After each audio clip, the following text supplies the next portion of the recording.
This is MSKain. I am going to be playing a game for you today, Seiken Densetsu 3. Seiken Densetsu 3 is otherwise known as Secret of Mana 2 in the to fans of the series.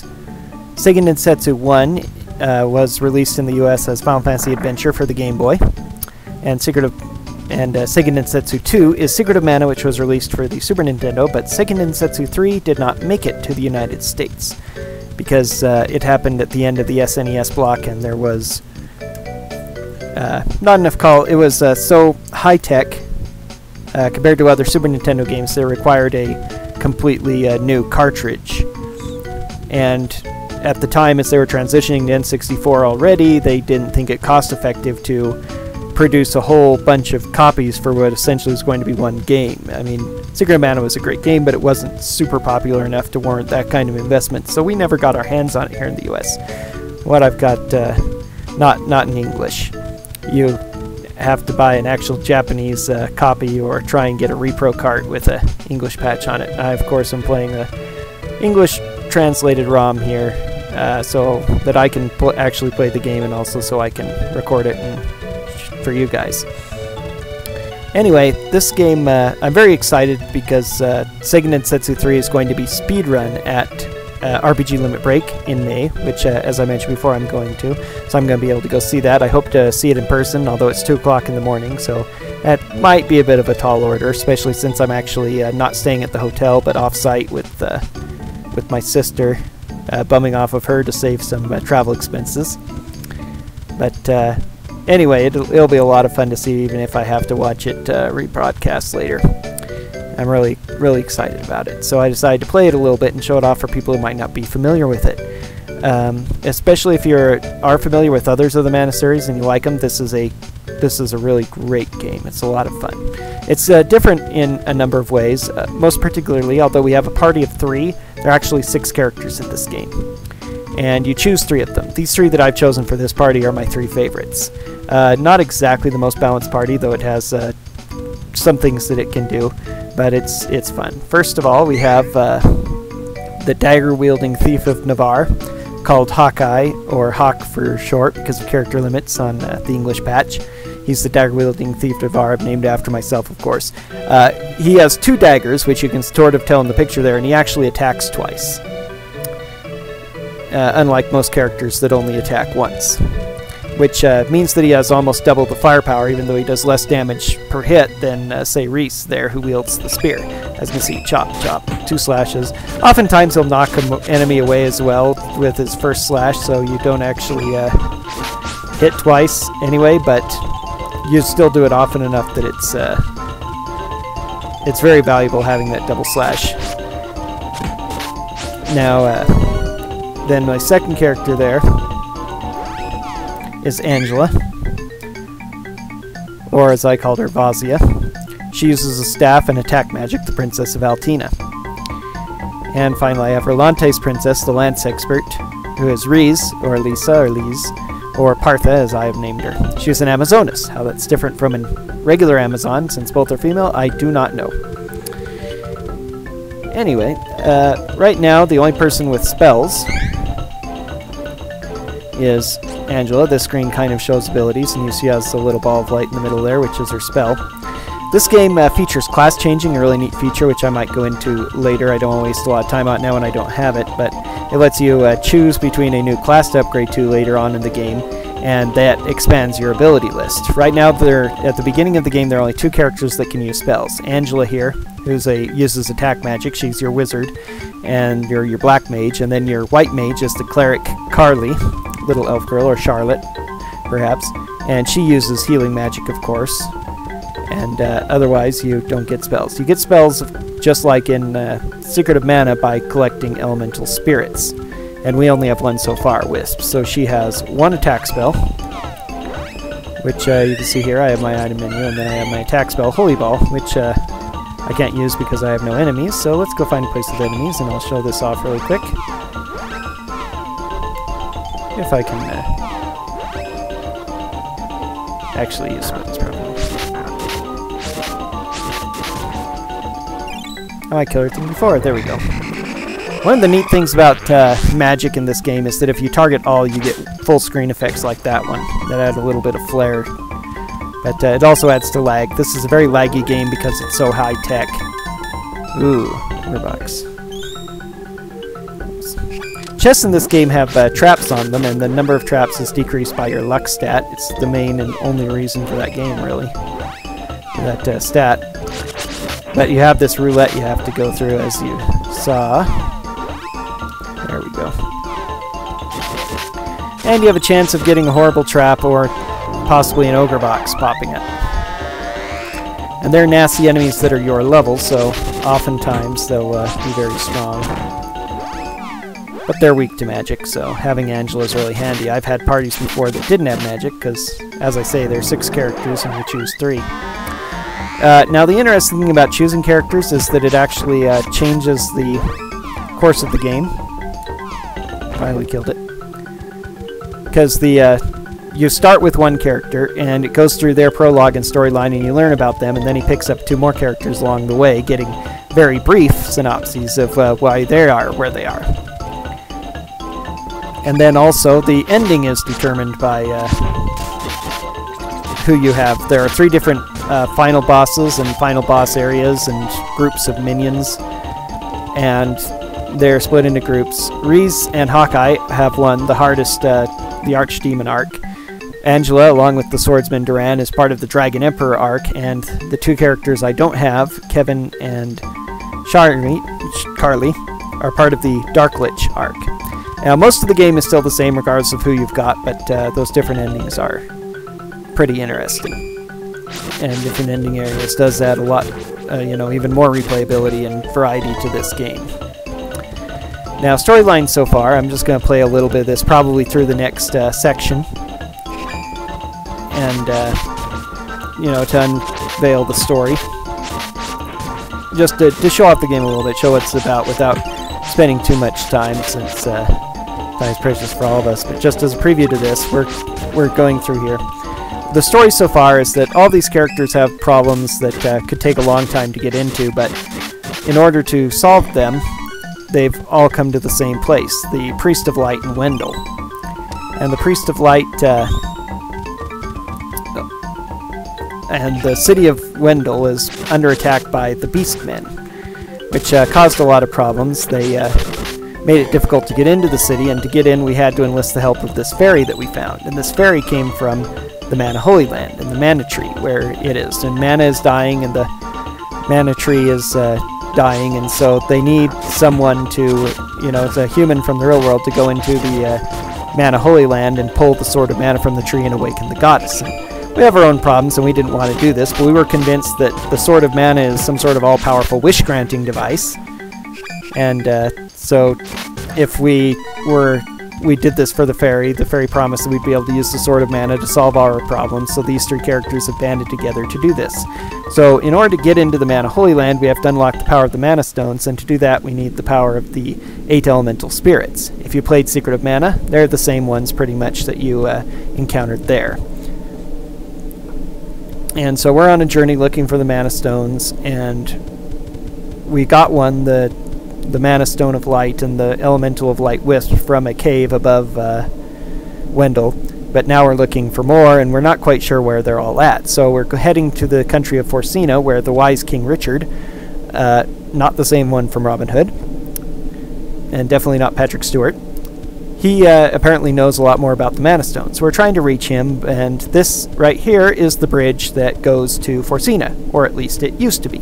The last thing that I did with this game was tried to cross this bridge, but the mages of Altina, Angela's kingdom here, they are planning an invasion in order to of Forsina. They're trying to get the power of the Mana Stones for themselves. Their queen has gone crazy and even tried to kill her daughter, Angela, there, to unlock the power of the Mana Seeds. So, that was definitely troublesome. They sicked a couple of machine golems on us when they encountered us there, and we defeated the machine golems, but unfortunately for us, the golems blew up, self-destructed and blew up the bridge, so now we can't get across. We're trying to find a way, and there is a crazy alchemist named Bon Voyage in the city we were just in, Free City of Maya, and he has invented a cannon which can propel us along places. So this might sound familiar again to people who played Secret of Mana. You know, he's trying to invent cannon travel, but he needs gunpowder. And he's too busy to get it himself. So if we want to use this cannon travel, he orders us to go get the gunpowder instead. And so we have to find dwarves, but we don't know quite where they're at. We heard they're somewhere in the cleft of the earth here. But where? Well, this is how the story progresses. We find the statue here. Dwarf Cave should be around here somewhere. At various event points, you can use spirits like this. And Wisp tells us that there are gemstones in this cave that reflect light in order to create illusions, and the dwarves make use of that to hide their home. But Wisp is able to neutralize this light and reveal this actual staircase down into the dwarf village. Voila! So now we can go find some dwarves. Smooth sailing, right? I mean, anyone who's played role-playing games, you know that this is going to be really easy, right? We'll just duck in there, grab some gunpowder, and we're out. Definitely, right? Why am I only experiencing silence? So anyway, here we are in the dwarf village, and real quick, because it's important, I'll need to grab some weapons and armor, because upgrades are very important. And I play casually, I don't speedrun, so I want to be fully equipped at all times. But I'll try and save what time I can. So while I'm doing this, I can explain a little bit. Hawkeye is a thief from the village of Navarre, and they are a bunch of Robin Hood thieves. They rob from the rich and give to the poor of the area in the desert land. Rob from all the rich sheiks and stuff and give to the poor. At least they were like that. It was very noble cause, and Hawkeye was best friends with Flame Khan's son, Eagle. I was almost raised by him. Kind of a similar situation to Cecil and Cain in Final Fantasy IV. And he was also good friends with Eagle's sister, Jessica. You know, good friends kind of situation. But then this strange woman showed up, whose name was Bijou. And she started saying weird stuff to Flame Khan, and they started calling themselves a kingdom and trying to go out and conquer. You know, these dark people are influencing all of these kingdoms. And so finally, when Eagle and Hawk tried to, catch her in the act of poisoning the king's ear, you know, she used magic to control Eagle and forced him to fight Hawk, but after Hawk subdued him, she killed him anyway and blamed him, and then put a cursed necklace on Jessica so that if Hawk reveals the truth of what happened, it'll kill her. So he's trying to free the curse and stop Bijou from from ruling their kingdom. So that's his mission. Angela, of course, as I mentioned, she was almost sacrificed by her mother. She didn't have any magic originally, so she was just going to be used that way, and she was told that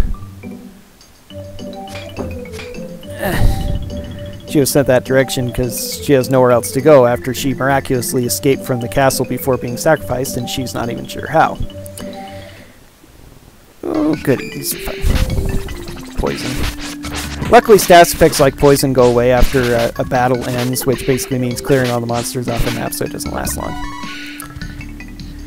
Anyway, Reese is the Amazonas princess of Rolante, and she, her kingdom was suddenly attacked by the thieves of Navarre, in fact, and they, under the control of Isabel, they used her younger brother Elliot to turn off the wind that protects the castle, so they were able to invade, and they killed her father and laid waste to the kingdom, so she's trying to, first of all, rescue Elliot. Her young brother was kidnapped also after being used this way.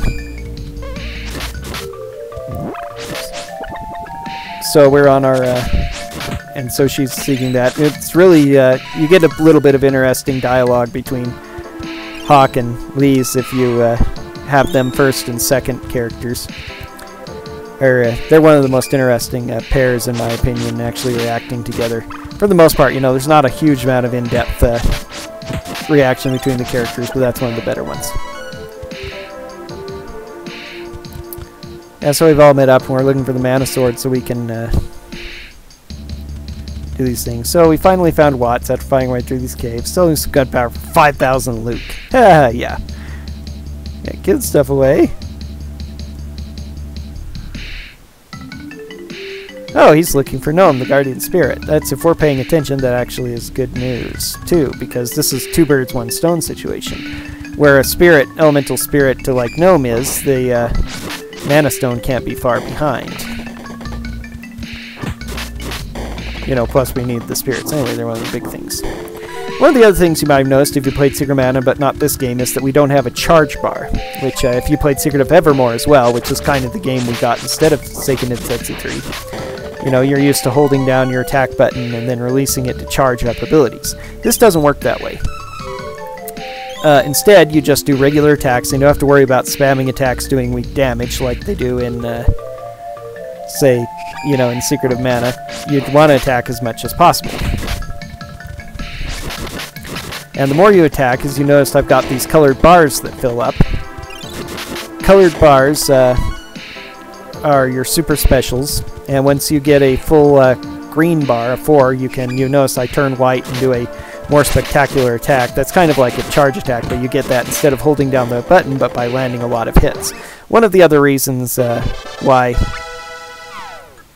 it's really good to have two weapons on, like Kevin the monk has and Hawk here has, is because you fill up your bar twice as fast if you're able to land those hits, even if you don't do a whole lot of damage with the attack sometimes.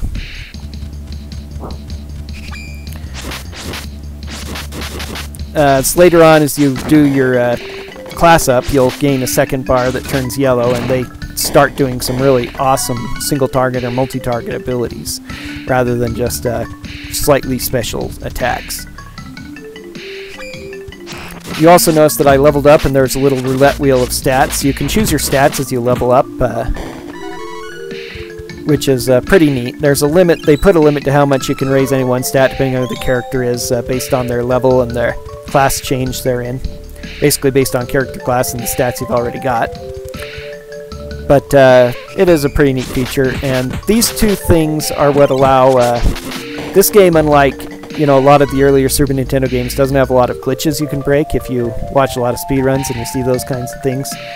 But what they do have, the two closest things to exploitable glitches are what they call a stat break, where there's a lot of lag, and so when you level up, if there's a lot of activity, as you notice, I've capped there on intelligence as I was talking about. Let's give her some more hit points. If you leave, you can kind of trick the game into not recognizing that your stat might be at maximum level, so when it finally catches up to you and gives you your level up, it'll allow you to level up whenever you like. Starting to get low on hit points here, so I'm going to have to take some candies. Or as they're called in this game, drops. That's not good, being poisoned with more guys around. There we go. The other one is kind of hard to do and hard to make great use of, but you may notice the shape of the thing. Instead of having all three faces down at the bottom, you have one on bottom, which is the character you're controlling, and then on the top corners of the screen. You can actually hold the L or R buttons to temporarily take control of a character without doing a full switch. And so the game resets knowledge. After we attack, you may notice that we sit there for a second waiting, but if you do that, you can reset the recharge time, of the recovery time of attacking, by switching to another character briefly. So by holding A and then doing that, you can trigger a attack break kind of thing.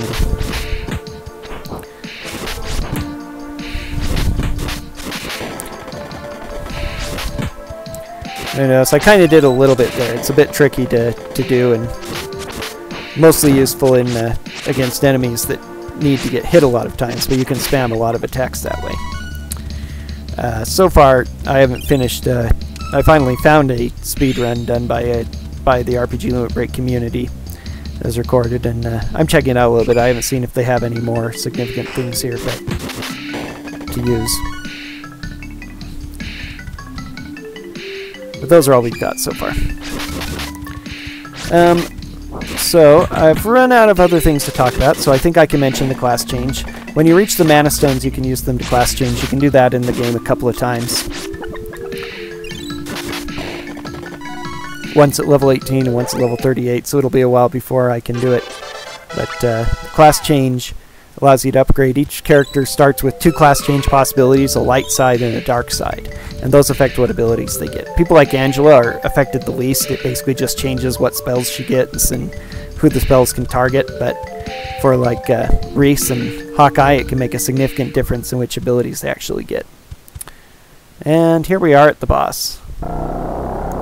There's a strange hole here, and there's a strange creature, and Watts hears something strange, and he's out of here because he's a cowardly dwarf.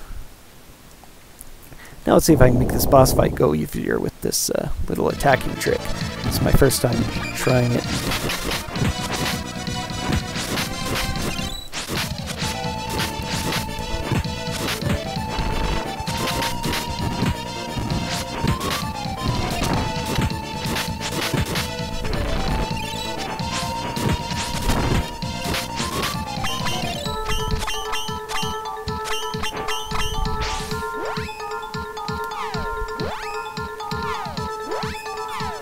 This is Jewel Eater, a pretty nasty character with a few abilities. Doesn't seem too scary at first, but he'll start to get pretty mean here in a second. There's Diamond Missile. That's the start of nasty things.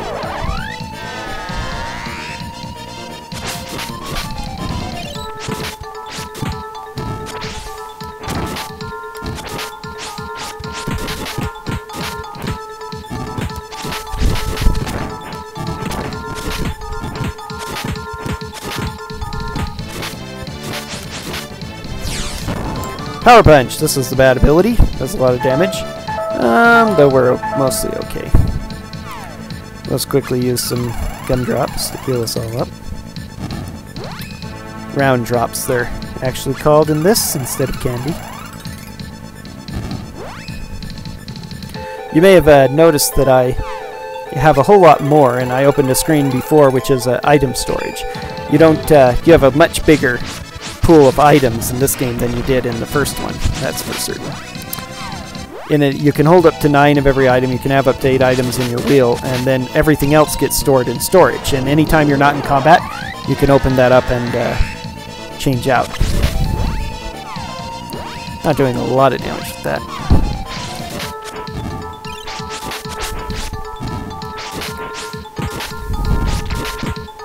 Or Diamond Missile, who's it on? Looks like Reese. She still got some points.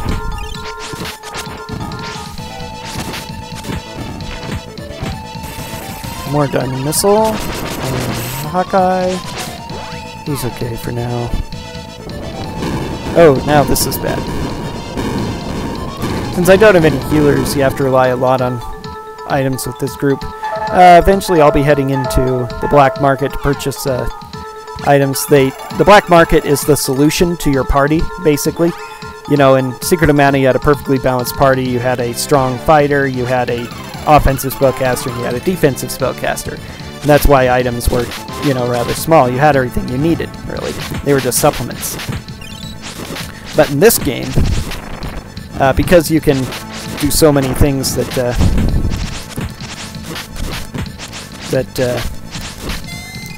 you can have parties that can have different abilities who might not have any healing, might not have attack magic, which is useful against some bosses. There are items you can buy that mimic pretty much all the spells, including healing items that can do all heals based on your spirit ability or piety. And you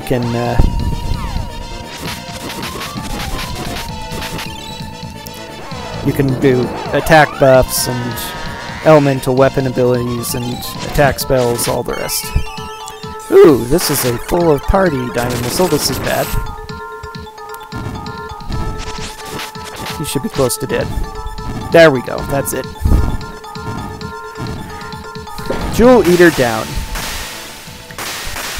So you know as you're trying that out. I've played a whole bunch of different parties. I've done your traditional party of Duran, Angela, and Carly. That's your, you know, fighter, wizard, priest kind of basic party. I've The first part I ever did was almost similar, but I decided to go with Hawk instead of Duran there because I always thought he was a cooler character. Duran's a little slow and not as interesting character in my opinion. I've done a full attack party that has Hawk, Reese there, and Duran. They do attack buffs and a whole lot of damage. Kevin's damage is, if you're want to play this game casually and try it out and learn you know, have a bit of a handicap, put Kevin in your party. Kevin is ridiculously overpowered with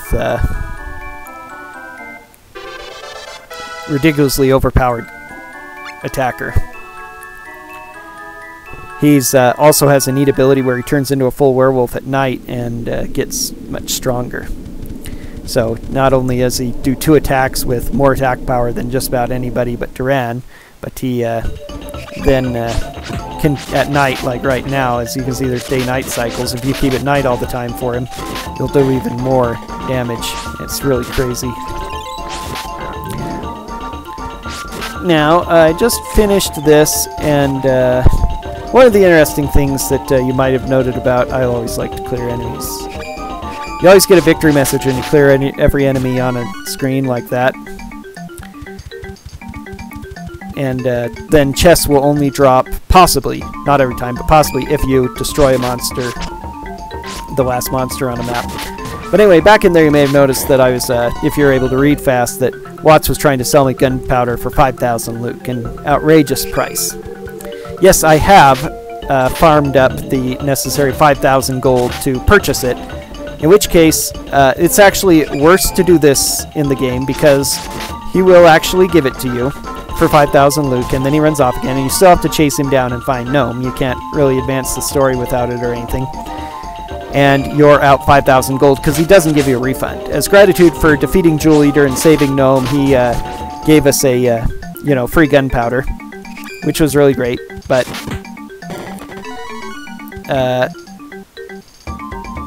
you know, he doesn't refund you the 5,000 if you do save it. It's like, you already bought it from me, I don't care. So that's it's actually better not to overgrind, which I do have a position to do. As I have mentioned in my first video, I am a hardcore casual player.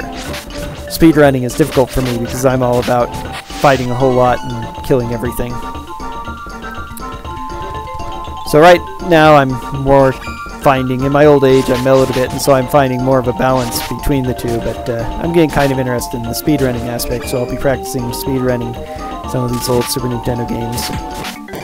Final Fantasy 2 and 3, or 4 and 6 in their actual names, are what I'm going to be looking at doing first. So voila, we've got our gunpowder, and I'm going to go ahead and rest and save it here.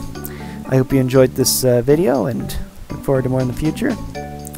If, oh, Mana Holy Day, that's nice. Briefly, different days give different, there are 7 days, 6, one for each of the 6 spirits that are not light and dark. And the 7th day, the Mana Holy Day, all rooms are free, so if you time things right, you can get free rooms, which is really nice. So anyway, I'm going to close here. Thanks for watching the video. I hope you enjoyed it. I really like Seiken Densetsu 3, and I hope that you enjoy it as well and can find the possibility to enjoy it. And hope you look forward to seeing more videos in the future. If anybody has you have comments and stuff, go ahead and post them below. Share, like, and subscribe. And if anybody has any suggestions for other things they'd like to see me do, if they want to see me do more parts or intros to certain characters or whatever, go ahead and post those in comments, and I'll see what I can do. I always like playing and making new parties and trying out various stuff. So anyway, that's all from me, and until next time.